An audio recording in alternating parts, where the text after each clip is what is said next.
ছোট্ট এই দোয়াটি যদি কোনো ব্যক্তি প্রতিদিন একবার করে পাঠ করতে পারে, ওই দিন সে ইচ্ছা করলেও কোনো পাপ করতে পারবে না। মানে পাপ করার ক্ষমতা সে হারিয়ে ফেলে, শয়তান তার কাছ থেকে অনেক দূরে চলে যায়। নবীজি বলছেন, যদি কোনো ব্যক্তি এই দোয়াটা মাত্র একবার পাঠ করে, যেদিন সে পাঠ করবে ওই দিন শয়তান চিৎকার করে কাঁদতে থাকে, চিৎকার করে আওয়াজ দিয়ে বলতে থাকে যে আজকে সারাদিন তুই আমার ওয়াসওয়াসা থেকে মুক্ত হয়ে গেলি, আমি ইচ্ছা করেও আজকে তোকে আর ধোঁকা দিতে পারবো না, তুই আজকে আর কোনো পথভ্রষ্টের কাজ করতে পারবি না, তুই সেটা আমার কাছ থেকে মুক্ত হয়ে গেলি। মানে এই দোয়াটার এতটাই পাওয়ার, এতটাই ক্ষমতা আল্লাহ পাক দিয়ে দিয়েছেন। অতএব আমরা এই দোয়াটা মুখস্থ রাখবো, ছোট্ট একটি দোয়া মুখস্থ করে প্রতিদিন আমরা তেলাওয়াত করব।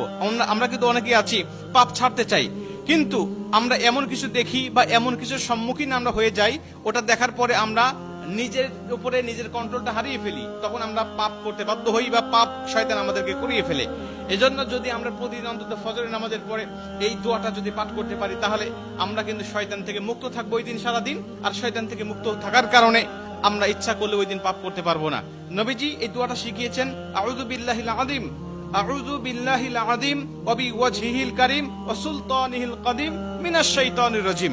আমি আবারও দোয়াটা পাঠ করছি, যারা লিখে নিতে পারেন লিখে নিবেন, এবং প্রয়োজনে এটা ভিডিও আকারে যেহেতু এটা পাবলিশড হবে, আপনারা যারা ফেসবুকে দেখবেন আপনারা অবশ্যই এটা শেয়ার করে রেখে দিবেন টাইমলাইনে, প্রয়োজনে বারবার শুনে শুনে আপনি এটা মুখস্থ করে নেবেন। দোয়াটি হচ্ছে, আউযু বিল্লাহিল আযীম ওয়া বিওয়াজহিল কারীম ওয়া সুলতানিহিল কাদীম মিনাশ শাইতানির রাজীম। এই দোয়াটা আপনি মুখস্থ করে নেবেন, আর এই দোয়াটা পড়ার কারণে কিন্তু শয়তান থেকে আপনি মুক্ত থাকবেন। আর শয়তান যেহেতু আমাদের প্রকাশ্য শত্রু, এই শয়তান কিন্তু আমাদেরকে জাহান্নামে নেওয়ার জন্য, জান্নাত থেকে আমাদেরকে বিরত রাখার জন্য বারবার চেষ্টা করছে। আমাদের সামনে থেকে, পিছন থেকে, ডানে থেকে, বামে থেকে, সব জায়গা দিয়ে কিন্তু শয়তান আমাদেরকে ধোঁকা দেওয়ার জন্য সদা ব্যস্ততা।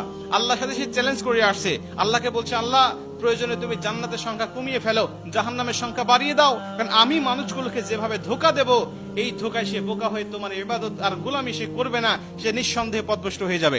এই জন্য শয়তান থেকে মুক্ত থাকার জন্য আমরা কিন্তু সর্বসময় এই দোয়াটা পাঠ করবো। প্রতিদিন অন্তত একবার এই দোয়াটা আমরা পাঠ করলে আমাদের কাছ থেকে শয়তান মুক্ত হয়ে যাবে, আমরা শয়তান মুক্ত জীবন যাপন করব।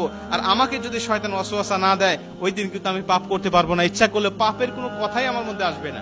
কারণ আমরা জানি ফেরেশতারা ইচ্ছা করলেও পাপ করতে পারে না, কারণ ফেরেশতাদেরকে শয়তান ধোঁকা দেয় না, আর ফেরেশতাদের কাছে শয়তান যায় না, তাই তাদের অকর্ম করার মতো বা পাপ করার মতো কোনো ক্ষমতা তাদের নাই। এর জন্য এই দোয়াটা আমরা সবাই মুখস্থ করে নিব এবং প্রতিদিন একবার হলেও পাঠ করবো ইনশাআল্লাহ।